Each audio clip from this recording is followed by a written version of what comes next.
We got lights, camera. Okay, we're going to roll on this. We're going to roll. So there's a kid on a playground. And so I'm going to pose this to you, buck raw.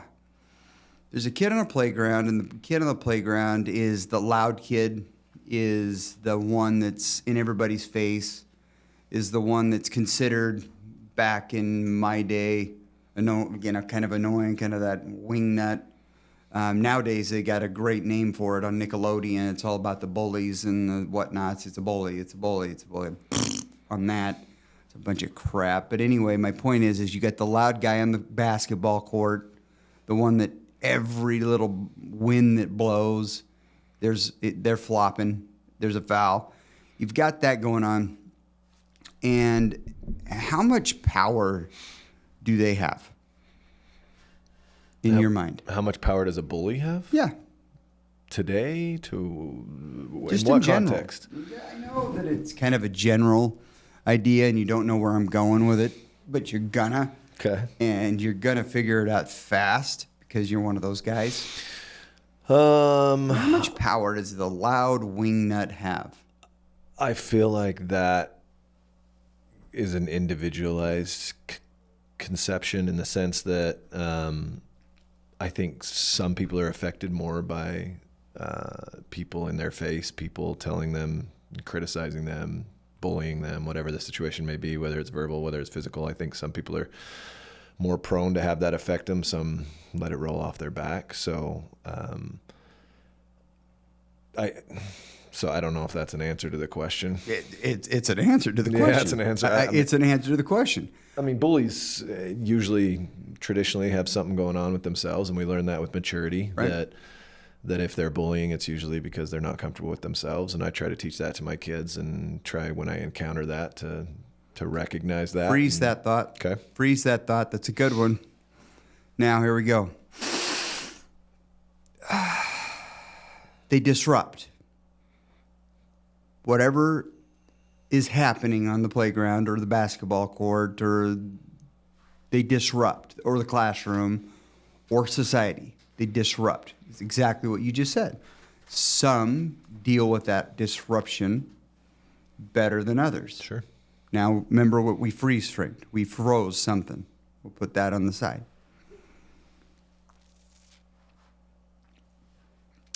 But they're powerful because of that disruption. What's the difference between that and CNN, MSNBC, The View?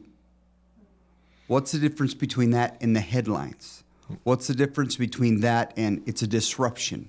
So It's not truth. Comparing the bully, and I not obviously exactly, exactly the same in the similarities, but are you comparing a bully to someone who wields a message that's loud, somebody who's loud in their message? Bullies typically are quiet, and they're typically not exactly accurate. Yeah. And they're typically not exactly anything but in your face, in your face, in your face.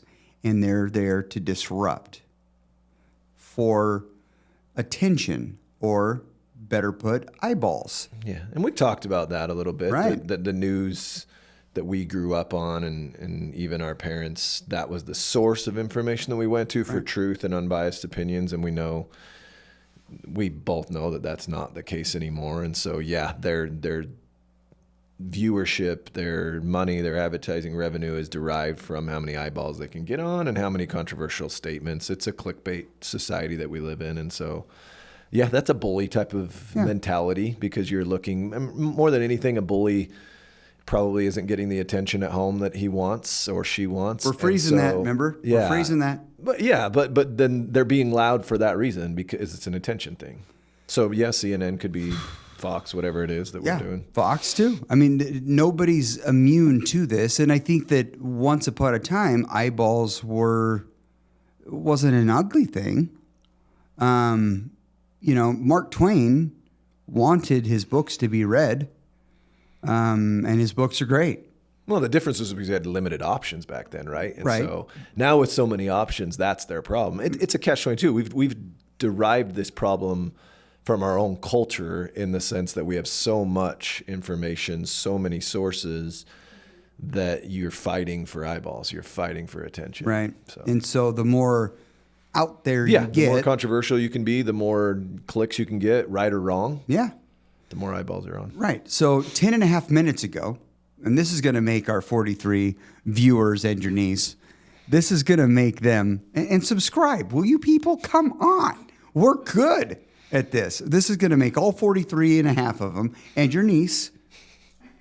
And I need a niece that'll start watching. I don't even have a niece that likes me that much. No, watches him. No, because he's taking over his Yeah. place. Watches your pod. Well, we'll take it, but I mean, she's watching it for Westover, which I don't blame her. She barely talks to me, but she watches the podcast. That's so. awesome. Well, I need a niece. I don't even have a niece that gives a crap that much, and I got a lot of them. Yeah, I don't have as many, so. I got a ton. We have 7 kids. Let's carry on. All right, so where we're going with this is, okay, everybody's fighting over it, but 10 minutes ago, our 43 subscribers that need to start multiplying and replenishing quick knew one or two people in their entire life or in their circle, let's put it that way, that had a tattoo. Well, everybody's got one now, or 2, or 15. And we all knew that kid in college, or not college, high school. Let's go back to high school. We all knew those couple of kids that smoked reefer. You know, I was just, or smoke. In my day, it was Marlboros. It became reefer at some point, but it wasn't that many. Now it's like everybody's got it. It's just like it got so. I'm being an individual by getting this here tattoo. It got so. I'm an individual. I'm an individual. Self-focus. It got so self-focused that now nobody. It's kind of like I'm going to quote a cartoon for crying out loud. The Incredibles. That syndrome. His whole entire point was make everybody great, so no one would be. Make everybody the same. So everybody kept drilling down on the tattoos, the nose piercings, the whatnots, the look as weird as possible. And then all of a sudden they just look like everybody else. It's interesting how that's happened. Now it's, if you're going to be different, it's like you actually have culture, you actually have principles, you actually dress moderately. That now you're different. No, it's a minority. You're a minority. You just showed up to an interview with a tie on, and you're showing up to church with actual dress shoes on. Now you're in the minority. Oh, you It's know. not the first time this one's been brought up. Yeah, but this was never been brought up on camera, man. That was just between us. Okay, I didn't know. That was I just forgot. between I just us. remember this conversation. Yeah, we had that, but it wasn't here. Not the love of the of the Jordans. There's no microphone, man, on that. Yeah, but now you're different at church wearing dress shoes. Woo. Hey, look at that. So that's where our culture's going. So what I want to say, what I told you to freeze there, is how you are dealing with that in your home, how you're teaching that with your kids about the bullies, about the folks that are loud, about the folks that want the eyeballs, and how you're teaching them to where we can tell everybody within the sound of our voice, stop, think, breathe, and think about it. Think about whatever it is. Think, wait a minute. Trump got his ears shot off, and we're not hearing that anymore. All we're hearing about is whatever they want us to hear. We're living history, but we have to go looking for history now. We have to go actually be mindful and have our eyes opened a little bit and think about things, slow it down a little bit, because our eyeballs shouldn't be so cheaply bought. Yeah. So you responding back to the original question there of how that's being done in our home, in Yeah. my family. Yeah. So it's a great question. It's something probably that I don't have a masterful plan that I've, put out on paper, a script that I follow or anything I'll like that. take any plan, Westover. But, I think the biggest thing for me, and it's back to the point of, look, bullies are loud, and they're loud for a reason. They're trying to get your attention. They're trying to disrupt. They're trying to they're trying to distract from what they're usually feeling themselves. And that may not be true with everyone. Maybe there's just jerks out there that just are born jerks. But for the most part, so few of us. It's usually a mask for something else. And so, I try and let my kids know that when that's happening, to take a deep breath. Most of the time and this is politically speaking too, most of the time your analytical, deep thinkers, open-minded thinkers are fairly quiet. Yep. Because they listen. Yeah. And so they let a lot of loudness go around them. They let a lot of noise they absorb a lot of it. And then in the quiet of their own personal thoughts, or in a more calm manner, they're able to discuss these issues that are more controversial or whatever else. I tend to be that way, and that's not because I'm not a bully, but I just tend to be quieter and analytical with what I do. I laugh because I go back to my basketball coaching, experience right now, because that's what I'm heavily involved in, is, the amount of words that are said on a basketball court right now between 13 and 14-year-olds, and the talk that goes on blows my mind. Like, I don't hear it all the time. But I even had this last weekend, a kid on the opposing team talking to me as a coach on the bench. Like the level of disrespect that I find that. And if one of my kids was doing that to, jiving or jabbing with the other coach, I'd pull him out of the game immediately. That's not how the culture is right now. And, and my thought, and even as a coach, I was like, I responded and said, bro, scoreboard, you're down by 20. Like, just play.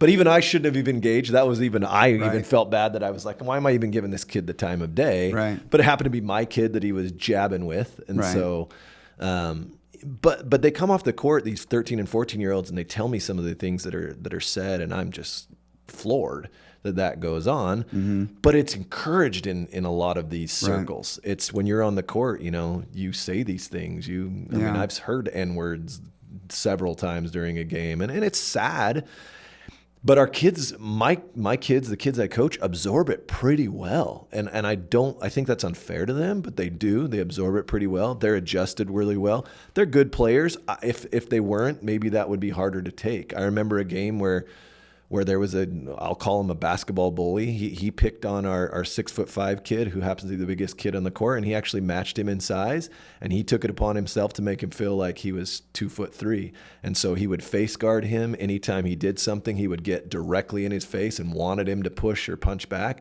And my kid's a little docile when it comes to that kind of confrontation.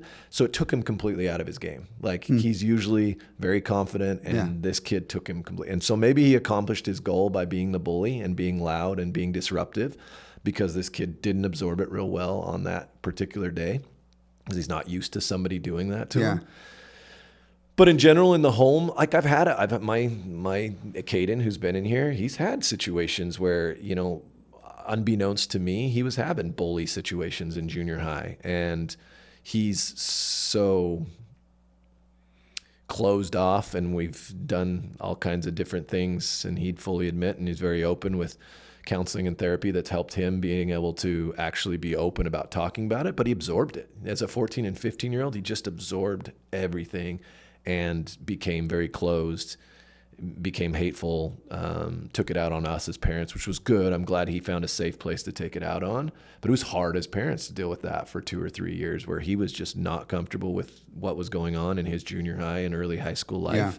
We ended up transferring him high schools once we kind of got a hold of what was going on. And it's taken him until now to kind of get over that. So they're disruptive. They can be, and he wasn't one that was able to absorb it well. And I wish he would have been open with us to talk to us about it so I could have helped him with those skills of telling him, look, because kids at 14 years old, when you say, hey, the bully's probably dealing with his own stuff, they don't understand that, or they don't automatically have that thought.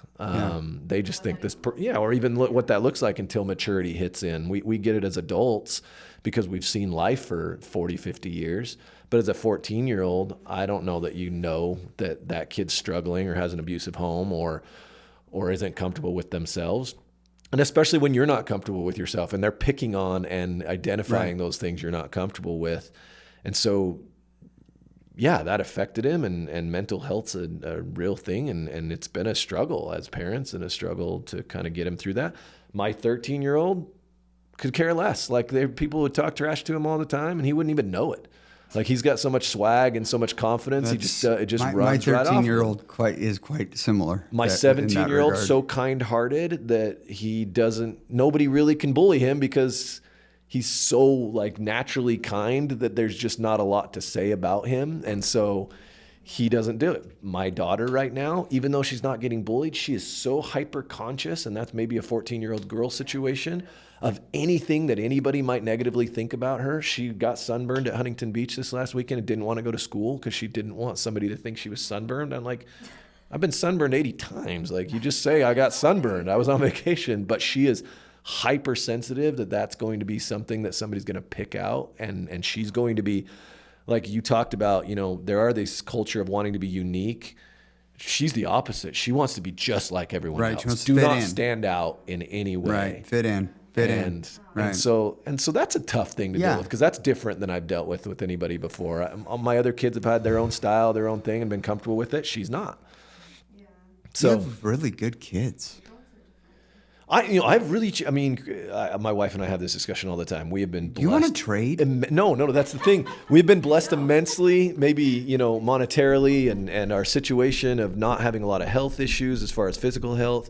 Our challenges have been, we were given challenges of raising kids that are going to have some challenges. Mental health is an issue in my family. I've got a sister that's bipolar. I've got my grandma and both on both sides. Christy's got major stuff on her side. So we knew going into it probably that this was going to be a challenge, but you never know what you're dealing with until you get there. It's interesting. And so back to this, the straw that stirs the drink here. It's about the eyeballs with the bullies. And regardless of negative or positive or, because I would say that Larry Bird was a fantastic trash talker, but I would probably put him in a positive category in as much as you weren't going to see him in a dark alley and be afraid that he was there. Right, exactly. He wasn't talking. He wasn't demeaning you. He was saying your jock strap's going to be around your ankles because I'm going to do this, and then I'm going to do this, and then I'm going to pop this right in your face. And because of who he was and what he looked like, you kind of just laughed it off, right? That may not have been the same message if it was, Shaq or somebody else. Sure. Shaq was probably he would get ticked off, I guess. He's a competitor. Kobe was the one that could might have slit your throat. Yeah, might have. I'm thinking more along the lines of our test. It seems like what you were just physical bullies. Yeah. What you were just describing, Ori, Draymond Green. Some of these guys that are just kind of ugly. Yeah. In their approach and the way they go about it. The rest of them are competing and looking for an edge if they can get it. But they're the first one to pick you up when you and they'll compliment you after the game about the way you competed against them for sure. And so they're not calling out the coach, although MJ did do that a few times. But mainly with his eyeballs. He never said anything. You know what I mean? It was like never anything spoken. I like the fact that when he came back out of retirement, which was something I did not encourage. I didn't love that idea. I don't know about encourage, but I didn't love the idea that MJ came back. However, he came back saying, I can't coach. I can only do this. So just watch me. Watch the way I play, conduct, the way this is the way. And if, boy, it's hard to argue with The results. Because many of those players went on to have very, very good careers that played with them with the Wizards. And so that's interesting to me. But I'm off topic now. Shocker, I know. But the thing is for everybody out there, that's your eyeballs are being competed for. Our eyeballs are being competed for. They're putting things into our space, into our lives, to grab our attention and to create an emotional response to it. And so the last thing in the world anybody wanted was for Trump to have a bullet shot at him that missed. That's terrible to say. Because he becomes a victim instead of a bully. Right.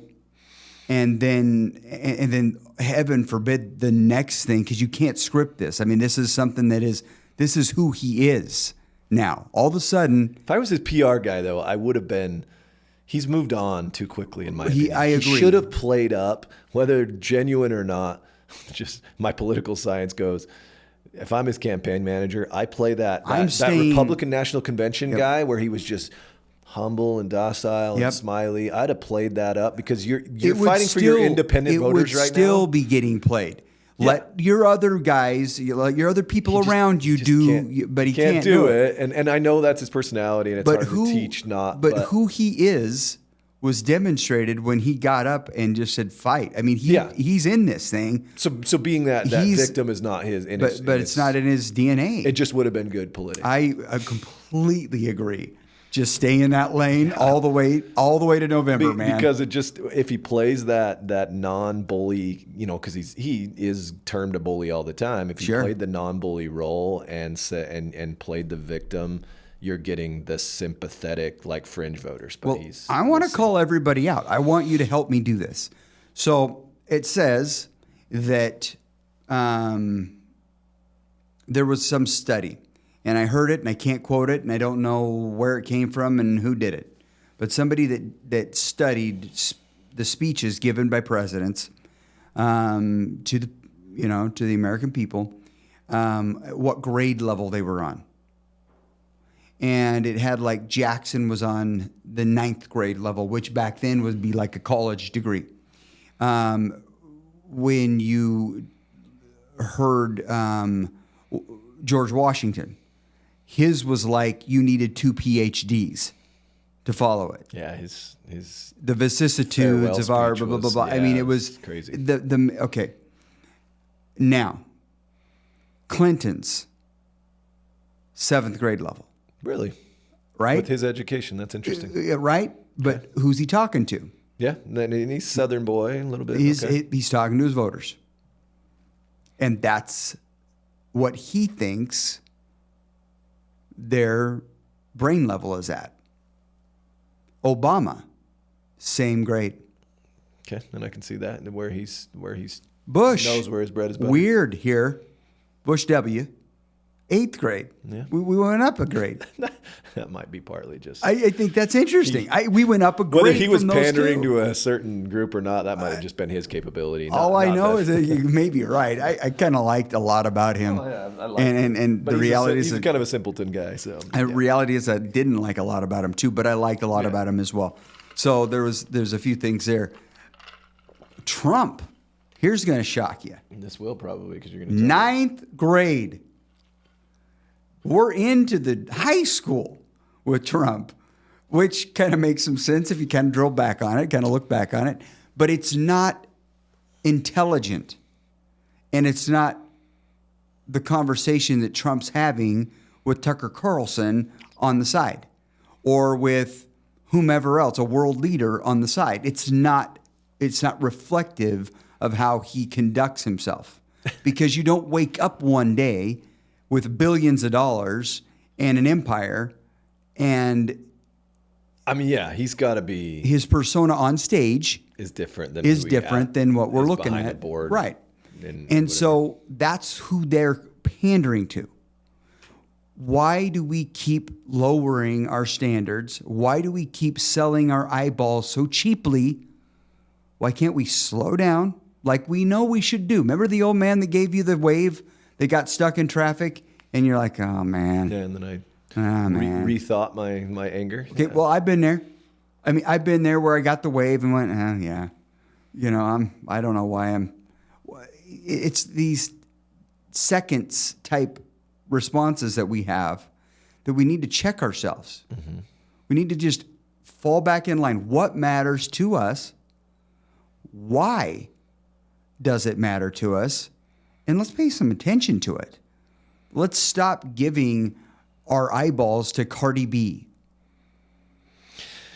No, and I think you're on the right track, because politics has turned in, just like, you know, you and I have heavily discussed these news cycles of bullet points and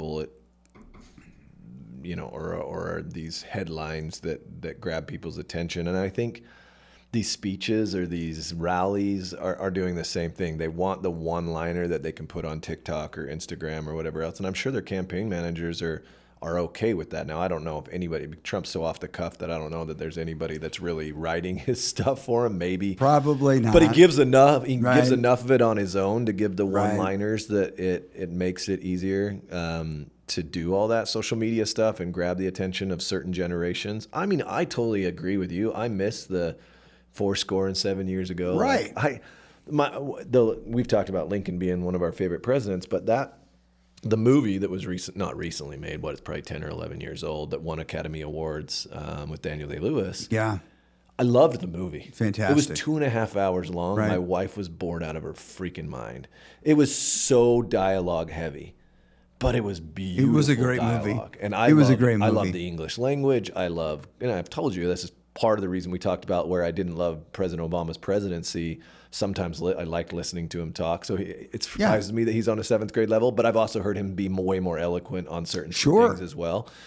And I miss that command of the English language. I mean, we're lawyers, and so we study language, and that's a lot of what being a lawyer is writing and What being able made that one surprised me, the 7th grade level with Obama.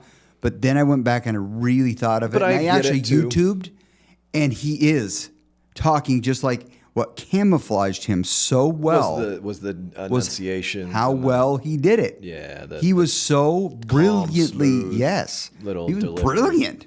It was brilliant, but it was dumb. And that makes him even more brilliant Right. in the way he was doing, because he was able to accomplish both of them. It's We didn't kinda look at him and go, "You're Bush, you're dumb." Right.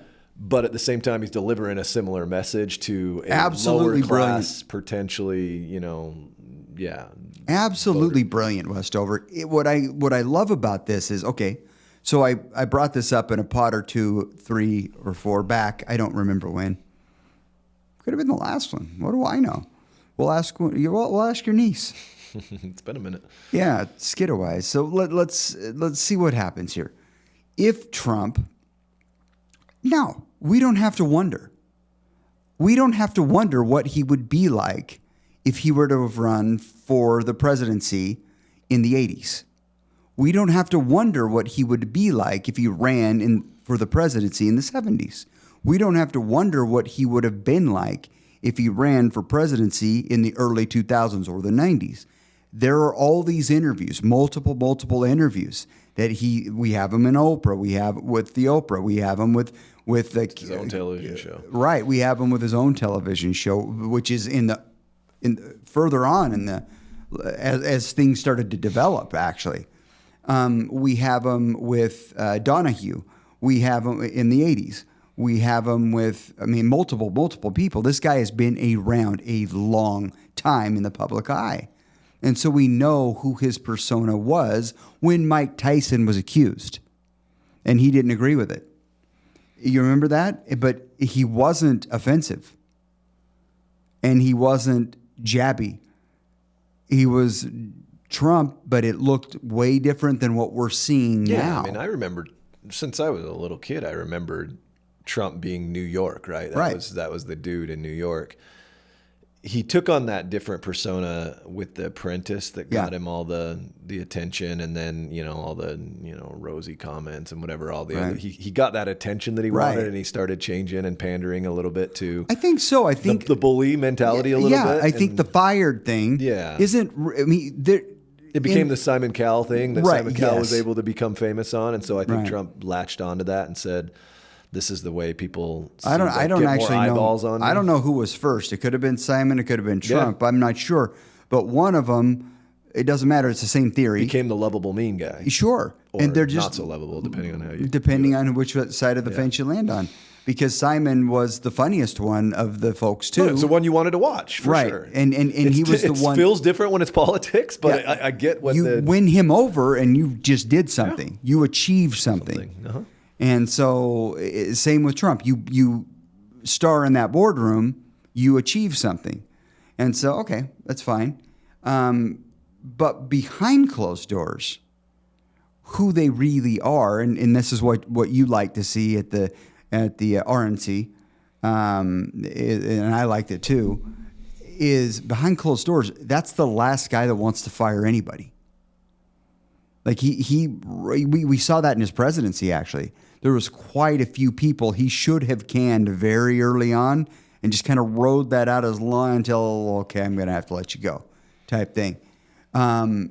He's the guy that actually gets. I've never seen a politician get out of their fancy brigade there. That they all have the black rigs that they ride in, and he gets out and he tips the guy that opens the door for him, and he can't walk through a crowd and not notice something that's abnormal or hey, is that your kid, or and have.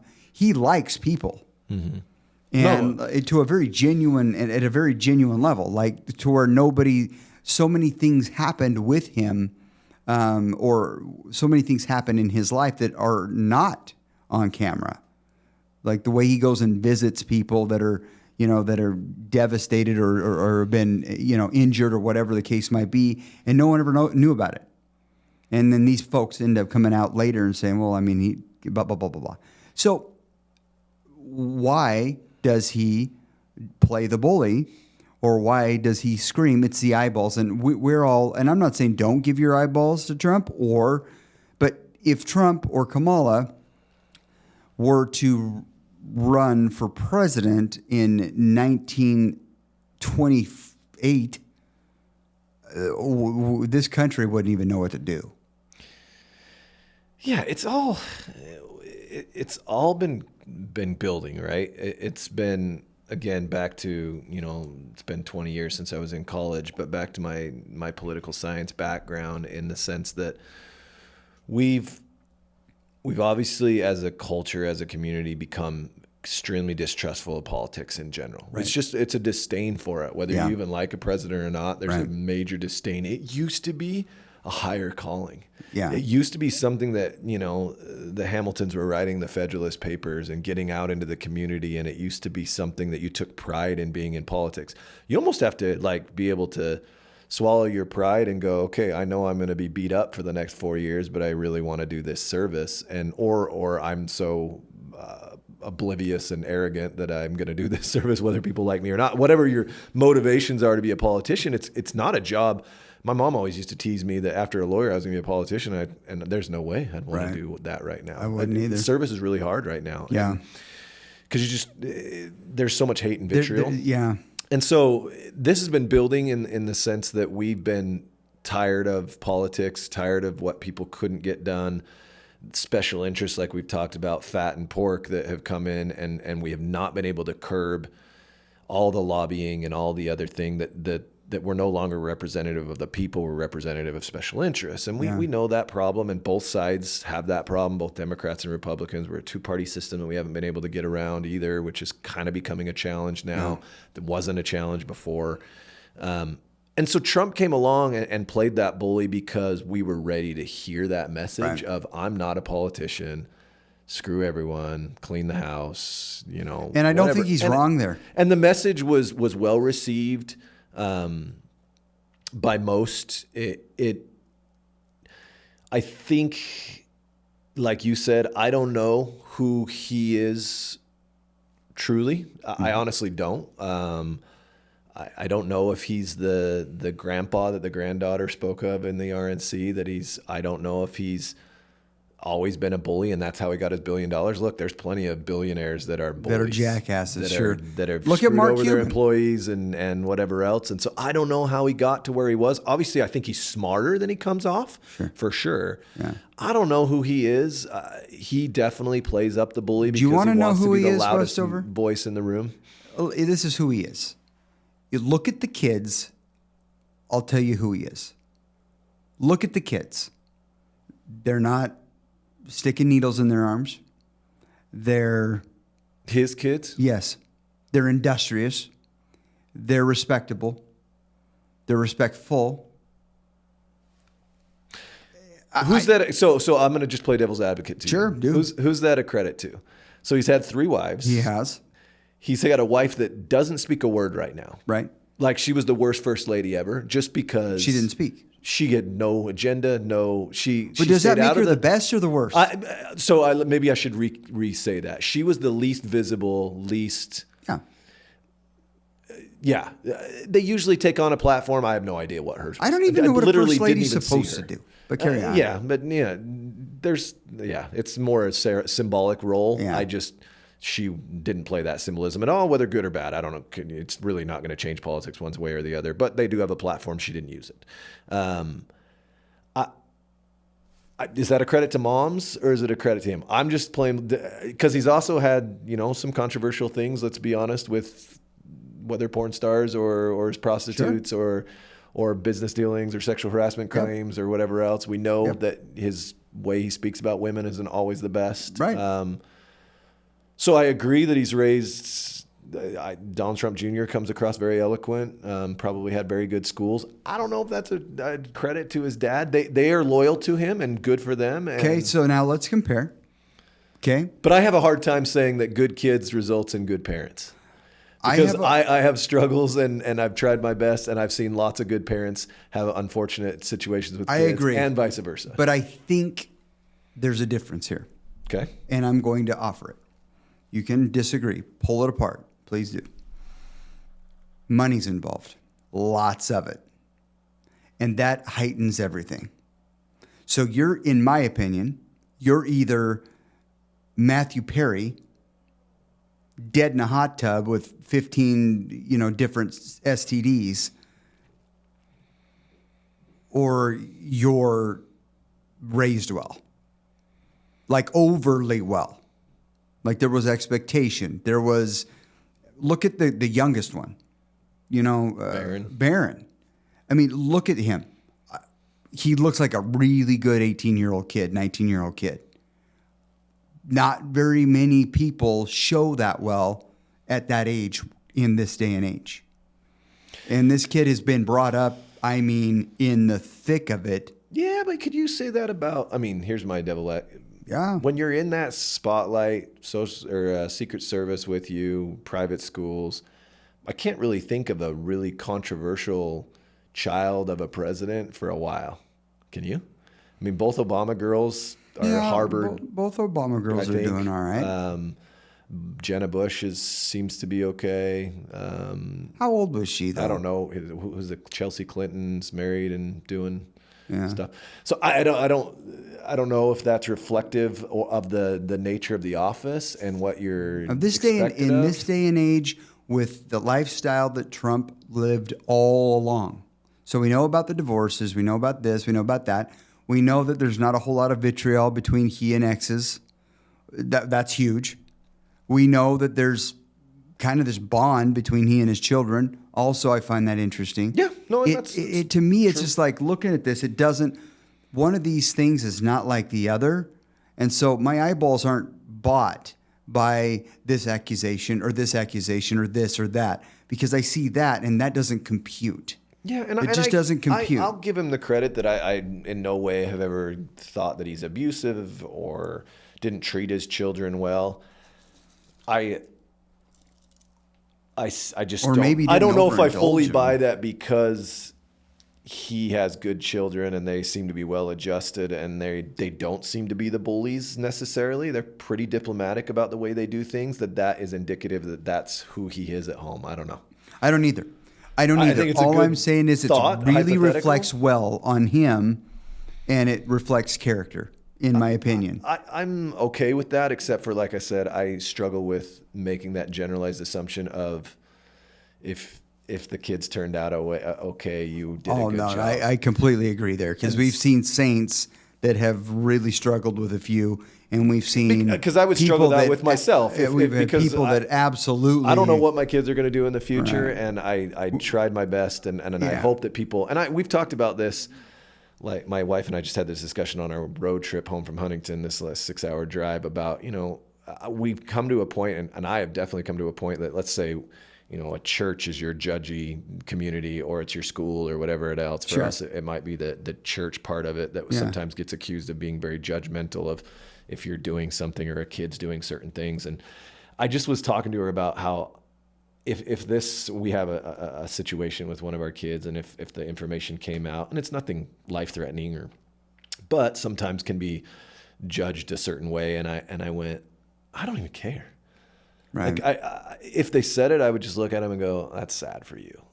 But that's where I'm at in life, and I don't know if I'd have felt that way 15 years ago. Yeah, it's good to get there, isn't it? And it is. It's a good place to be, and it would be like, it's not going to cause me to not be part of this community, but I would just feel bad for the person that has that perception or has that thought or judges me because they think that I did something to cause a decision from one of my kids or whatever else, or even my own decisions. I just am at to the point where I don't care. And so Trump, again, I'm trying to separate message from maybe some of the rhetoric and some of the... And maybe he just doesn't care. The events, and maybe he doesn't care. And I'm at the point where I can focus on the politics of it and the policies and whatever else, and pick which candidate I think is the best that aligns with my policies, and try and get out all the other stuff. I wish it didn't exist. I mean, it's been a while, and this goes for both sides, where we've had just this really morally clean, upstanding citizens. Maybe it just doesn't exist anymore. I think it's so we're in a weird, culture though. that's so judgy and so hyper analytical. I don't know. I completely agree, but check this out, as I think this is something to add to that, and then almost wrap up on, is we didn't have God anywhere near politics or school or in our societies very much for the last 20 years. Oh, I was going to say, I thought you were going to say before. I was going to say, no, before we did. But yeah, in the last like little 20 bit. years, 25 years or so. So we're talking about W, who is I believe, a God-fearing fellow, who preceded him, obviously talked about being a God-fearing fellow and so on. And God-fearing fellows make mistakes. So let's move along. I didn't hear about God until Trump won. We heard a lot about God and country during those 4 years. I found that mind-blowing. I know, and I totally agree with you. Mind-blowing. I just still struggle with whether that is the true nature of the person in office, or delivering the 7th grade message to who he knows is his constituency. I don't know. I don't know, because he went to those patriots, Minutemen, God-fearing, loving, including myself. That's who he went to grab that vote, and I just don't know. I don't know. I'll give him the benefit of the doubt. I don't think he let him down. I think he's never let down. The message is there. I'm not saying just back to who he is as a person. I don't know. Love the tenor of the message at all. I loved the right after he was shot at message to get up and fight. Absolutely. I loved that. I loved what that showed, who he was. I love all of that. Okay, but that's not what he stands for. And what he stands for, what he does. If he could just get away from the bully tone, is the tough part, and that's where I wish he would did like the Rosie O'Donnell comment. I thought that was hilarious. There's been a few fun little zingers, but there's room for fun. But at the end of the day, there's just not room for too much contention, too much twisting of the knife. And I think that's what bothers you and I both about Trump. It's just hard if I want to convince other people who may, like you said, it's awesome to be in the position right now where you can separate the judgment and the hate and the vitriol from, you know, what they're going through or what you're going through, and be comfortable with yourself.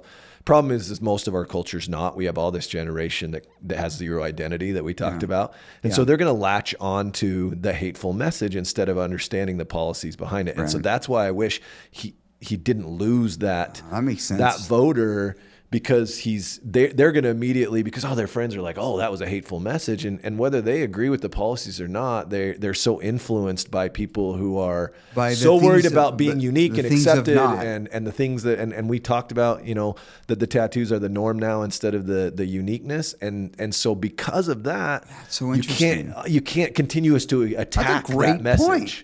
So we're ending on your point. No, that's a great point. No, it's the tenor is throwing the scent to what his message is. So it's hard for me as somebody who looks at it in a neutral ground to convince, you know, we talked about my sister's lady or my sister's sister, whatever, in law, that thought we were going to be deported as Democrat, or she was going to be deported as a Democrat. Right. That, whether we laugh about that or not, that exists. Like we've got people that think that way, and so you just give them fire to their flame, and then it's hard to actually have a legitimate conversation with them, because all they can bring up is, oh, you know, the prostitute, or he said this, or this and this, and so if we could stop, at least minimize that a little bit. I keep wanting you to say a Westoverism here. I keep wanting you to say, you're detracting, you're distracting, you're taking away. I want you to say, bro, you're taking away from what you're doing good here. No. Because your policies rock, bro. Yeah. Bro, stay right Focus with on that. the message. Because you're a stud. Yep. You got shot. You stood up and said, I mean, you're legit. Yeah, stay right in that lane, because you can't fake that. Be Rocky, like you were Rocky. Right. Don't be Drago, right. No, bro. You've got the ability to do it. It was set up perfectly for you, not conspiracy, but the circumstances played out really well for the campaign. I don't want anybody to be shot. Don't get my message wrong. I get you. But it played out for him to play that. And you can't play that. I mean, that's like, man, that's real. That's real. And people died, and the first thing he recognized was that. I mean, that's big. It's not little. But your message, so I keep waiting for you to say, bro.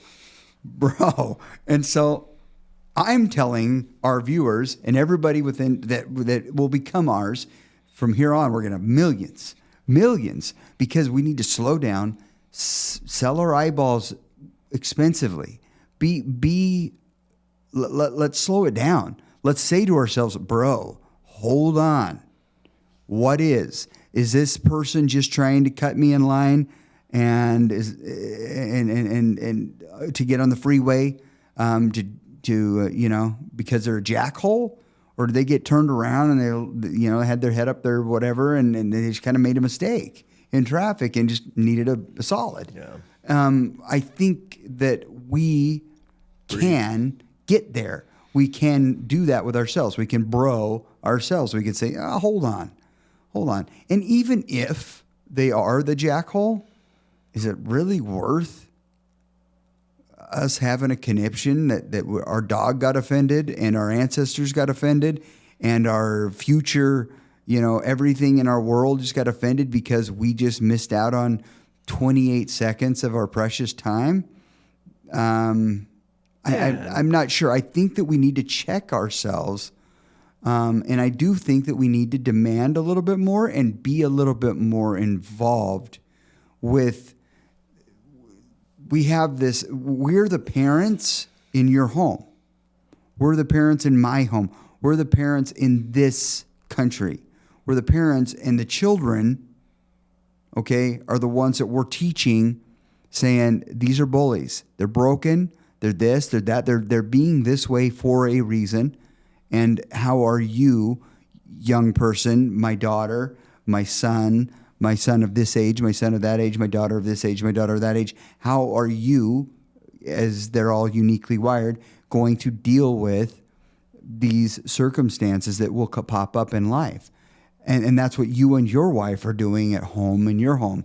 And that's what, Paige and I are doing in our home. And that's what we're trying to figure that out, but that also bleeds into ourselves saying, hey, let's not be so cheaply persuaded. And I can see the frustration that you personally have, wherein there's policies that are very respectable policies and very respectable goal to drain a swamp, kind of get rid of a uniparty, kind of really clean up politics, trim fat in what we have in the bureaucracy, all that fun stuff, and really shed some light on the problems that we have with the judiciary, with the executive, with whatever, right? All of these things, all good. All these good things, good things for politics on either side, good things. Then you've got, why are you acting like we're on our test, man? Why are you climbing up into the stands to go after the individual? Why are you so easily offended type of thing to have to attack? And that's... And the lip thing too bothers me. Yeah, I mean, it's... And that's the tough part, is because politics is influenced, I still believe firmly, and hopefully it continues to be this, by the people. Like, we have control. We really do. But that means I have control. I have control over, like you said, my kids, and when they vote, I have control, at least, I shouldn't have control. I have influence. Sure. I have influence as perhaps whether my kids lean right or left. I have influences into, people around me.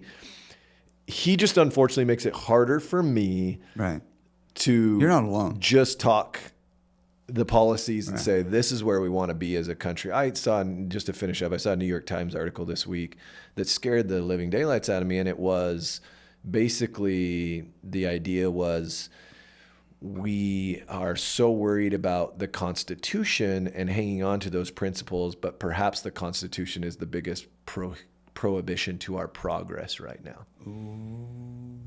That the Constitution is our problem. That's fighting words. Yeah. Fighting words, man. That's founding father. That's not only that. It's who made basis us. of our country, who made us and our who we democracy. are. And so when that article is even written or even thought about, Someone printed that. And my wife turned it to me. She was the one that found it and said, "And is this Constitution hanging by a string or what?" And I went, "Yeah." So that's the type of stuff that, unfortunately, the other side, on the left side, is really clamoring for some of those things. And that, as much as, the moral and the hate and vitriol I hate on the Trump side of things, because it's really hard for me to convince people on their policies, the other side of it is even perhaps more scary. I think that the other side has gotten so scary that it's made Trump more tolerable to many. This cycle, it looks to be that way. We'll see what ends up. It looks like they're getting used to it. It's like there's some it's sort not of as shocking, right? anymore. It's like, yeah, okay, 'Cause we know. Yeah, okay. And so maybe the bro thing happened. I don't know. I'm kind of hoping. Yeah.